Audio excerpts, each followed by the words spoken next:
혼자 다 할 수 없으니까 함께 사람을 세워 그 사람을 통해 역사하셨다. 이스라엘 백성들이요, 은혜를 받았나 봐요. 갑자기 오늘 본문에 보니까 이스라엘 백성들이 막 은혜를 받았는지 수문학 광장 이쪽으로 사람들이 막 모이기 시작을 한 거예요. 오늘 본문에 보면요, 은혜 받은 이스라엘 백성들이 이 성경 본문에서 그들에게 하나님께서 세 가지 독특한 점을 쭉 설명을 하고 계시는데요. 첫 번째가 뭐냐면 이 사람들이 갑자기 막 몰려들더니 오늘 1절에 보니까 이렇게 말합니다. 1절 다시 한번 읽어볼까요? 1절요. 1절 함께 읽겠습니다. 시작. 이스라엘 자손이 자기들의 성읍에 거주하였더니 일곱째 달에 이르러 모든 백성이 일제히 수문 앞 광장에 모여 학사 에스라에게 여호와께서 이스라엘에게 명령하신 모세의 율법책을 가져오기를 청하매. 아멘. 누가 시켜서가 아니라 백성들이 스스로 수문 앞 광장으로 막 모였어요. 그러더니 에스라 나와 그러는 거예요. 그러면서 뭐라고 말하냐면 모세의 율법책을 좀 가지고 와주세요 에스라님 그러는 거예요. 신기하죠. 이제 이스라엘 백성들이 모두 다 안전을 찾았단 말이죠. 성벽이 다 만들어졌고 이제 이 사람들이 성벽 안에서 좀 안전하게 안온하게 살아가면 되는 상황에 딱 처해졌는데 갑자기 안전하게 평안하게 살지 않고 이 사람들이 수문 앞 광장에 모이더니 뭐라고 말하냐면 에스라님 모세의 율법책을 들고 좀 와주시면 안 되겠습니까? 그리고 이 사람들이 그 하나님의 말씀을 자신들에게 설명해 줄 것을 요구하고 있는 거예요. 저는 처음에 이 본문을 읽으면서 느헤미야가 시켰나 보다라고 생각을 했었어요. 느헤미야가 이스라엘 백성들을 모이게 하고 에스라를 청해서 데리고 와서 하나님의 말씀을 가르쳐 달라고 이야기했는가 보다 생각을 했는데 성경을 잘 읽어보니까 느헤미야가 한 것이 아니라 백성들이 스스로 모여서 하나님의 말씀을 좀 가르쳐 주세요 이렇게 된 거예요. 너무 신기하지 않습니까? 이들은 알았어요. 자신의 눈앞에 하나님께서 허락하신 이스라엘의 성벽이 쫙 완공이 됐지만 그 안전해 보이는 성벽이 있었지만 진짜 자신을 지킬 수 있는 것은 그 성벽이 아니라 하나님의 말씀에 순종하는 자신들의 삶이었다라는 걸 알았던 거예요. 그래서 이 사람들이 모이더니 은혜를 받으니까 말씀을 달라라고 이야기를 하고 있습니다. 참 신기하죠. 여러분 어떠세요? 여러분 하나님의 말씀을 잘 받고 그 말씀대로 순종하며 살아가고 계십니까? 제가 주일날 설교 때 그렇게 말씀드렸잖아요. 하나님의 말씀 가지고 일주일 동안 씨름하다 보면 그 말씀으로 씨름한 사람이 성전에 찾아와 주일 예배를 드릴 때 말씀 때문에 아팠고 말씀 때문에 고생하고 힘들었던 그 삶 때문에 특별히 좋은 말씀이 선포되거나 좋은 찬양이 불러지지 않아도 내 삶 때문에 하나님 앞에 놀라운 은혜를 경험하게 될 것이다. 그 이야기를 드렸잖아요. 지금 이스라엘 백성들이 하나님께 요구한 것이 그거였어요. 하나님 내가 말씀대로 씨름할 수 있도록 하나님께서 허락하신 그 말씀이 뭔지 저에게 좀 가르쳐 주시면 안 되겠습니까? 여러분 오늘 성경에 보니까 모세 오경을 가지고 오라고 하잖아요. 모세 오경에 무슨 이야기가 있죠? 그래서 뭐 있어요? 창세기, 출애굽기, 레위기, 또요 민수기, 신명기. 권사님 뭐 선물을 하나 드려야 될 것 같은데 성경의 앞에 5권이 뭐가 있는지 다 아셨어요. 좋은 주일학교를 나오셨나 봐요. 여러분 창세기부터 신명기까지면 어떻게 이 세상이 창조되었는지 시작의 책부터 시작해서 출애굽 다 지나간 다음에 하나님께서 허락하신 가나안 땅에 입성하기 전까지의 이야기잖아요. 이 이야기 안에는 뭐가 기록되어 있냐면 하나님이 천지를 창조하셨고 죄가 왜 들어왔고 그 가운데 나는 누구인가에 대한 이야기가 다 기록되어 있다고요. 내가 어떻게 이 세상을 살아가야 되는지 이야기가 다 기록되어 있는 게 모세오경이거든요. 그 모세오경을 알려주십시오. 은혜를 받으면요 말씀이 알고 싶어져요. 저는 2026년에 하나님께서 우리 새순교회에 하나님의 말씀의 충만함을 허락하셨으면 좋겠어요. 내 생각대로 내 신앙대로 내 관록대로 살아가는 것이 아니고 하나님께서 허락하신 그 말씀대로 하나님께서 말씀하신 그 말씀대로 살아갈 수 있도록 그 말씀의 은혜를 우리에게 허락해 주셨으면 좋겠어요. 내가 30년 신앙생활을 했는데 말이야 그 신앙하는 과정 가운데 내가 이런 것들을 경험했어. 그러니 교회는 이래야 돼, 그것이 아니고 오늘 하나님께서 주시는 말씀에 비추어 보니까 하나님의 교회는 이런 곳이야. 그래서 그 말씀대로 우리가 이렇게 살아가야 하겠어 라고 이야기할 수 있고, 그렇게 교회를 만들어가는 것, 그것이 은혜죠. 그 말씀이 우리 교회에 선포되어지기를 원하고 그 말씀대로 살아가는 우리가 되기를 원합니다. 제가요, 새가족들한테 늘 하는 얘기가 있어요. 새가족들이 오면 이제 열정이 넘치잖아요. 그래서 막 목사님 뭐 이것도 하고 저것도 하고요. 아직 우리 교회에서 새가족들을 많이 만나보진 않았지만 이전 교회들에서 새가족들을 만날 때마다 뭐라고 얘기를 하냐면 막 뜨거워가지고 막 목사님 저 이것도 하고 저것도 하고 싶어요. 그럼 맨날 워워 했어요. 그럼 뭐라고 설명했냐면, 성도님 고기 좋아하세요? 예. 고기를 맛있게 구우려면 숯을 잘 피워야 돼요. 엉뚱한 이야기를 막 하는 거죠. 고기를 맛있게 구우려면요, 숯에 불을 붙여요. 그리고 숯이 확 타올랐을 때 거기에 고기를 딱 얹으면 어떻게 되는 줄 아세요? 다 타요. 다 타요. 고기는 언제 굽는 거냐면, 어떻게 굽는 거냐면, 숯에 불이 한번 확 올랐을 때 가만히 냅두면 그 불이 확 타올랐다가 쓱 하고 잦아들어요. 그러면 얕은 불이 쫙 만들어진단 말이에요. 거기다 고기를 한 번, 두 번. 소고기는 이렇게 먹어야 돼요. 돼지고기는 조금 더. 그래서 성도님, 지금 그 뜨거워진 열정으로 교회에서 섬기려고 하지 마시고 하나님의 말씀 앞에 가져가셔서 하나님이 누구신지를 알아가는데 당신의 모든 에너지를 다 쓰십시오. 그리고 그 에너지를 다 쓰다 보면 성도님은 불이 아니고 숯불처럼 싹 사그라든 꺼지지 않는 불이 될 겁니다. 그때 주님 앞에 나아가 섬기는 거예요. 여러분, 말씀이 우리 가운데 임하고 그 말씀의 사모함을 가지고 그 말씀대로 하나님의 교회를 섬겨가는 것이 진짜 좋은 섬김이고 하나님이 원하는 섬김일 줄 믿습니다. 어쨌든 이스라엘 백성들은 그 수문 앞 광장에 모여서 말씀을 가르쳐 주세요. 우리가 너무 큰 은혜를 받았지만 말씀을 알아야 되겠습니다. 막 하나님께 부르짖었단 말이죠. 두 번째, 오늘 본문을 보니까 2절을 보니까 이렇게 말하고 있어요. 2절 다시 한번 읽어볼까요? 시작. 일곱째 달 초하루에 제사장 에스라가 율법책을 가지고 회중 앞 곧 남자나 여자나 알아들을 만한 모든 사람 앞에 이르러. 그렇죠. 일곱째 달 초하루에 에스라가 율법책을 들고 와서 누구한테 설교를 했냐면 회중 앞 곧 남자나 여자나 알아들을 만한 모든 사람 앞에 이르렀다. 3절에 보면요, 뭐라고 말하냐면 수문 앞 광장에서 새벽부터 정오까지 또 한 번 남자나 여자나 알아들을 만한 모든 사람 앞에서 읽음에 뭇 백성이 귀를 기울였다. 여러분 지금 무슨 말하고 있어요? 하나님의 말씀이 왔고요. 이 말씀을 어디서부터 어디까지 들었냐면 새벽부터 정오까지, 새벽 6시라고 치면요, 정오까지니까 6시간 동안 서서 말씀을 들었다고 말하고 있어요. 그 뒤에 보면 6시부터 12시까지, 새벽을 조금 더 일찍 잡으면 5시부터 12시까지 7시간, 작게 잡으면 6시간. 근데 여기 보니까 뭐라고 말하냐면 알아들을 만한 모든 사람이라고 말하고 있어요. 그러니까 갓난 애들 빼고 우리 아이들처럼 목사님이 안녕하세요 하면 목사님 안녕하세요 알아듣는 거잖아요. 이렇게 말이 왔다 갔다 할 수 있는 모든 사람 앞에서 에스라가 최소 6시간 이상은 성경을 읽어줬고요. 거기에 모인 어린 아이들부터 어른까지 모든 사람이 서서 그 말씀을 들었다라고 성경이 말하고 있는 거예요.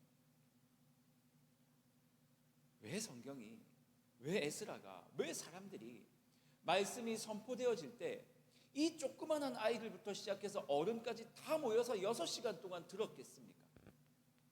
야, 너는 아직 어리니까 괜찮아 이렇게 하지 않고 그 어린 아이들까지도 데리고 나와서 그 말씀을 듣게 하였을까? 한 가지예요. 자신들이 알았거든요. 하나님의 말씀을 모르니까 하나님의 율법을 지킬 수가 없다는 사실을 알았어요. 그런데 이 어린 아이들이 어릴 때 하나님의 말씀을 듣지 못하면 조금만 더 커서 중학생, 고등학생이 되면 세상의 가치가 너무 많이 들어오기 때문에 더 이상 하나님의 가치로 덧입혀질 수가 없거든요. 아마도 이스라엘 백성들이 그것을 알았던 것 같아요. 그래서 아직은 어린 듯하지만 이 아이들을 하나님의 말씀 앞으로 데리고 오고 그 아이들을 하나님의 말씀 앞에 세우고 온 가족이 함께 하나님의 말씀을 들었던 거죠. 사랑하는 여러분, 하나님의 말씀을 듣고 하나님의 말씀을 아는 자만 순종할 수 있어요. 그리고 이 말씀을 듣는데도요, 어느 정도 골든타임이 있습니다. 한 60, 70이 돼서 하나님 앞에 나오는 것 너무 소중한 일이에요. 너무 귀한 일이죠. 하지만 60, 70이 돼서 나오셔서 하나님의 말씀을 잘 배우시고 또 하나님께서 허락하시는 동안 주님 앞에서 잘 신앙하는 것도 너무 귀하지만 생각해 보세요. 5살, 10살 때부터 하나님의 말씀을 잘 배우고 말이에요. 그 말씀 가지고 평생 주님 앞에서 살아가는 그 모습이 얼마나 귀하고 감사합니까? 이스라엘 백성들이 알았던 거예요. 어려서부터 하나님의 말씀을 배워야 하고 그 말씀을 어렸을 때 배워야 세상에 휘둘리지 않고 인생을 낭비하지 않고 살아갈 수 있음을 말이죠. 사랑하는 여러분, 이 어린 나이 때부터 죄가 무엇인지, 하나님께서 여러분들을 왜 부르셨는지, 여러분들은 뭘 하며 살아가야 되는 존재인지를 아는 것, 그리고 그 삶을 어떻게 살아가야 되는지를 알면 친구들과 반에서 경쟁하는 것 때문에 아, 나는 쓸모없는 존재야, 이런 생각할 필요가 없는 거죠. 아니, 서울대 못 간 것 때문에 나는 망한 인생이야, 이렇게 말할 필요가 없는 존재가 되어버리는 거죠. 하나님의 은혜가 주어지니까 말씀을 사모하게 되고 하나님의 은혜가 주어지니까 아이들부터 하나님 앞에 데려 나오기 시작하더니 그 아이들도 은혜를 받고 나니까 이 아이들이 하나님 앞에 거룩한 아이들로 어려서부터 준비가 되더라. 오늘 보면 세 번째 이야기를 뭘 이야기하냐면 4절입니다. 4절 같이 한번 읽어보는데요. 제가 읽어드릴게요. 이름이 너무 많이 나와가지고 여러분 혀가 자꾸 꼬이실 것 같아요. 이름 빼고 제가 읽을 거예요. 4절 보니까 이렇게 말합니다.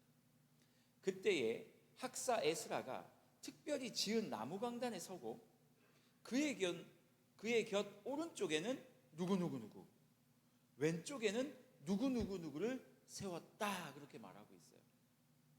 이상하죠? 왜 에스라가 하나님 말씀을 전하면서 갑자기 여러분들 이름을 불러가면서 몇 명 나오세요 그래요.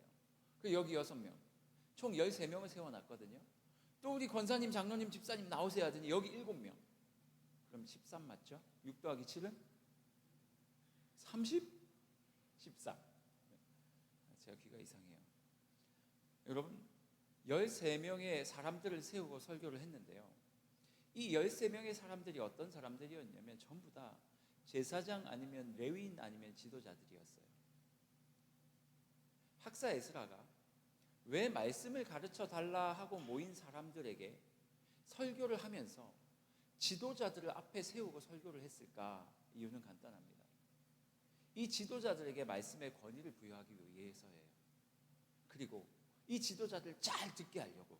설마 앞에 서 있는데 어떻게 졸겠습니까? 6시간을 세워놨어요. 6시간 동안 우리로 따지면요, 장로님, 권사님들을 여기다 다 세워놓은 거예요. 그리고 목사님이 6시간 설교를 해요. 우리 권사님들이 버틸 수 있겠습니까? 쉽지 않죠. 이분들은요, 이 말씀의 무게가 얼마나 무거운지를 앞에 서서 막 버텨내는 거예요. 그리고 사람들의 눈에 보일 때, 아, 하나님의 선지자 옆에, 학사 에스라 옆에 서 있었던 그 장로님, 권사님들, 중직자들이 하나님 말씀 앞에 서 있던 그들을 보면서 하나님의 권위를 그들에게 덧입혀 놓고, 조금만 더 밑에 읽어보면요, 그들을 통해 하나님께서 레위인들을 통해 하나님의 말씀을 이해할 수 있도록 가르쳤더라라고 말하고 있거든요. 제가 오늘 본문을 보면서 참 지혜롭다.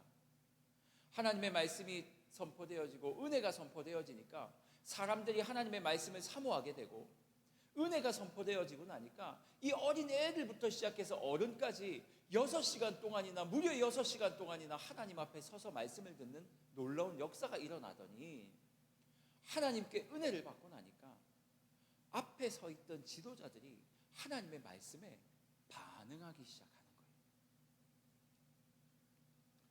사랑하는 여러분, 이 지도자들이 말씀에 정통하지 않으면 교회가 산으로 가요. 교회가 산으로 가요. 생각해 보세요.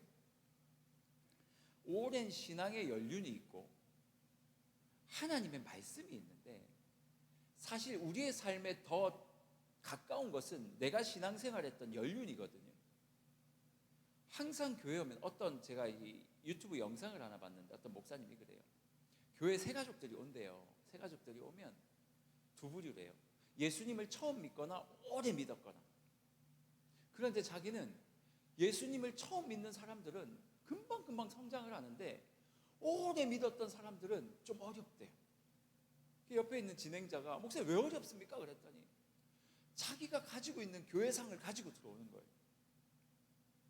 왜 찬송가만 불러야지? 그 CCM 그런 거 왜 불러? 오늘 세 번째 곡 여러분들 모르셨죠? 저도 처음 들은 곡이거든요. 너무 좋더라고요. 내가 교회입니다. 너도 교회입니다. 교회가 왜 그렇게 삽니까? 재미있으라고 한 얘기인데 여러분, 오래 있었던 신자들은 자기가 생각하는 교회가 있어요. 그래서 목사님이 설교 끝나면 찬송가를 불러야 되고, 예를 들어 축도는 두 손으로 꼭 해야 되고, 이 마이크를 한 손으로 잡고 한 손으로 지금은 하면 큰일 나는 거죠. 목사님은 가운을 입어야 되고, 자기가 가지고 있는 신앙의 연륜 안에서 나오는 교회가 이런 거다라가 쫙 가지고 있으니까 사실은 성경에서 말하고 있는 교회의 기준과 상관없이 내가 가지고 있는 교회의 기준으로 판단을 하기가 너무 쉬운 거예요. 그래서 그 목사님이 예수 처음 믿는 사람들이 오면 오히려 막 화색이 돌고, 제가 어떤 교회 장로였습니다 하면 긴장을 하기 시작하시는 거예요. 그 장로님이 가진 교회의 기준이 있으니까. 여러분, 중직자들이 하나님의 말씀 앞에 서기를, 하나님께서 주신 그 말씀 앞에 정통해야 하는 이유는 그들이 그 말씀 앞에 정통하지 않으면 자기가 신앙생활했던 연륜, 성경과 상관없는 그 연륜으로 말미암아 사람들을 이끌고 가기 때문이에요. 우리 교회는 청바지 입고 주일날 오면 안 됩니다. 왜요? 옛날에는 그러면 안 됐거든요.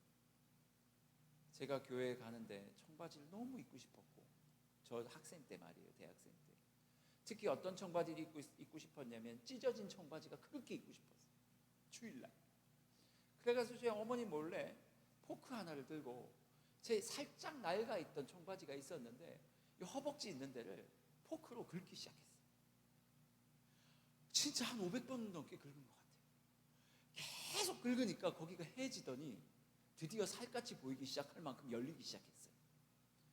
그거를요, 한 번 또 발 잘못 넣어가지고 쭉 찢어져가지고 그 청바지를 입고 교회를 한번 갔는데, 저희 당회장 목사님, 항상 성경책을 이렇게 들고 할렐루야 하고 다녔던 목사님께서 지나오시는 거예요.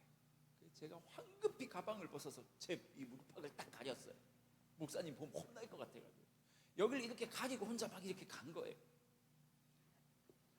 여러분, 교회 청바지 입고 오면 돼요, 안 돼요? 뭔 상관이에요? 청바지는 거룩하지 못하고 면바지는 거룩합니까? 면은 짤 때부터 막 기도하면서 짜고 청바지는 막 불경 외면서 짭니까? 아니잖아요. 우리가 가지고 있던 어떤 우리 신앙생활 안에도요, 한국에만 통용되는 독특한 문화들이 이 안에 있거든요. 그런 것들에 확 사로잡혀서 그것이 아니면 마치 비성경적인 것처럼 이끌고 가는 경우들이 있단 말이에요. 그래서 중직자들이, 앞에 선 사람들이 하나님 말씀에 먼저 사로잡혀서 뭐가 진짜 중요하고 뭐가 안 중요한지를 판단할 수 있어야 된다는 거죠. 저는 그런 교회가 됐으면 좋겠어요. 가톨릭에 가면요, 뭐가 있냐면 가톨릭에서 너무 중요하게 생각하는 몇 가지가 있는데, 하나는 하나님의 말씀이고요, 말씀과 동등하게 중요하게 생각하는 게 그들의 관습이에요. 교회법, 교회의, 그걸 뭐라 그러지? 교회의 전통. 그 교회의 전통 중에 뭐가 있냐면 교황 무오설이라는 게 있어요. 교황은 베드로의 권위를 이어받은 사람이기 때문에 그 교황의 입으로 말씀되어진 것, 선포되어진 것은 하나님의 말씀에 준한다, 동등하다. 그래서 여러분, 만약 가톨릭 교황이 예를 들어서 이런 말을 모르겠어요. 가톨릭 없으시죠? 가톨릭 교황이 만약 동성애를 찬성한다, 예를 드는 거예요. 그렇게 선포를 하면 그게 이제 인정이 돼 버리는 거죠. 예를 드는 거예요. 이것은 전통이거든요. 하나님의 말씀에 근거한 것이 아니라 교회의 전통이에요. 우리 중직자나 여기에 계신 여러분들이 이 하나님의 말씀보다 교회의 전통을 더 중요하게 생각하기 시작하면 어느 순간 성경과 배치된 것들조차도 교회 안에서 진리인 것처럼 사용되어져 간다는 거예요. 그래서 여러분, 이러한 법을 깨고 나온 게 지금 우리가 믿는 이 개혁주의 신앙이에요. 우리가 말하는 이 개신교란 말이에요. 개신교. 제가 지금 하고 싶은 얘기는 뭐냐면, 하나님의 말씀, 하나님의 은혜가 선포되어지니까 첫 번째는 뭡니까?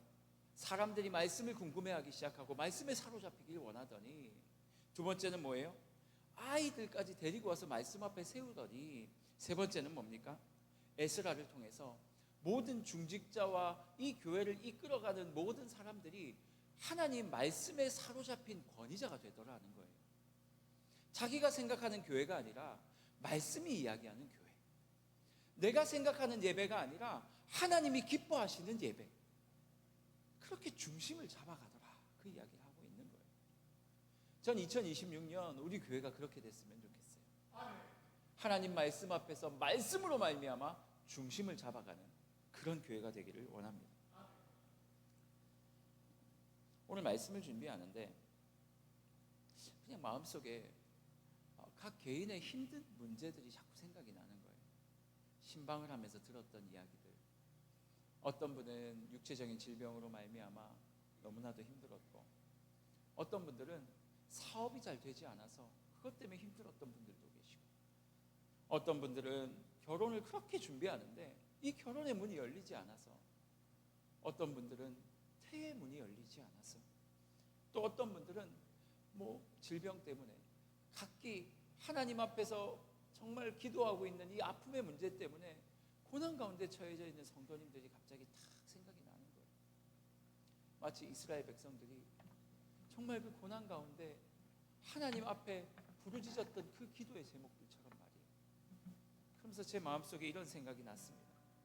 하나님, 오늘 이 말씀을 통해서 첫 번째는 하나님의 말씀이 온전히 임하는 은혜가 있었으면 좋겠습니다.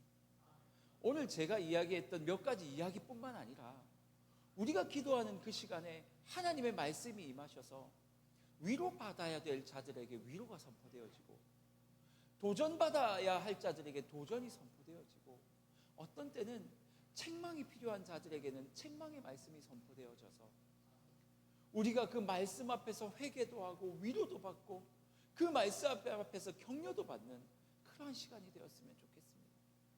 그래서 오늘 이 예배를 통해 하나님 말씀 앞에 돌아가게 하여 주옵소서, 그런 마음이 제 마음속에 깊이 들었습니다. 우리 같이 한번 찬양하고 기도했으면 좋겠는데요. 여러분, 이 찬양하세요. 여호와께 돌아가자. 이 찬양은 이렇게 말하고 있어요. 여호와께 돌아가자. 우리는 돌아서도 주님은 여전히 변치 않고 그 자리에 서 있다. 이게 말씀 아닙니까? 내가 늘 그 자리에 너를 향해 보고 있다. 또 그 다음 가사요. 우리는 넘어져도 주님의 사랑은 영원하다. 이스라엘 백성들이 그렇게 수없이 넘어졌지만 하나님은 여전히 그를 살리기 위해 느헤미야를 보냈고, 느헤미야를 통해 성벽이 완성된 다음에 또다시 말씀 못 지켜서 포로로 잡혀가는 일이 없게 하기 위해서 그 백성들에게 은혜를 주신 거거든요. 이 찬양하면서 하나님 앞에 진짜 돌아가는 우리가 됐으면 좋겠어요. 그리고 그 하나님의 은혜를 경험하는 우리가 되었으면 좋겠습니다. 우리 같이 한번 이렇게 고백하죠.